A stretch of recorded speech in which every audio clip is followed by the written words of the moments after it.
What's up mga kaotap? Happy New Year sa inyong lahat!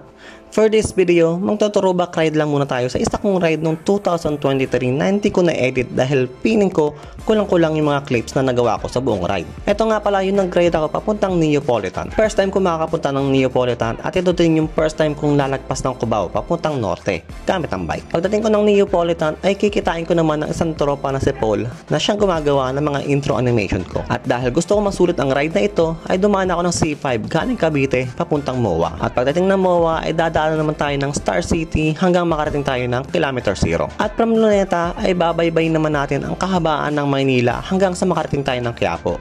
At from Quiapo, kakanan naman tayo sa Recto papuntang Spanya hanggang sa makarating naman tayo ng Quezon City. First time ko nga palang dadaan dito gamit ng bike kaya medyo nagulat ako dahil rolling hills pala dito. At pagdating natin ng Quezon Memorial Circle ay tatahakin naman natin ang napakahabang Commonwealth hanggang sa makarating tayo ng Neapolitan. Medyo late na nga pala ako nakapag-ride out nito kaya pagdating natin ng Neapolitan ay nag-aantay na sa akin doon si Paul at ang kanyang dalawang tropa. After ko makapagpahinga ay umikot-ikot lang kami saglit sa Neapolitan at pagkatapos ay dumaretso na kami sa Uy Paris Mami, isang parisan ng tropa at ito talaga ang dinayo ko dito sa Norte. Sa kasamaang palad ay sarado na sila ngayon dahil sa mga hindi magagandang pangyayari sa lugar na malapit sa pwesto nila. Gusto ko pa naman sanang itry ulit ang kanilang Overload Pares.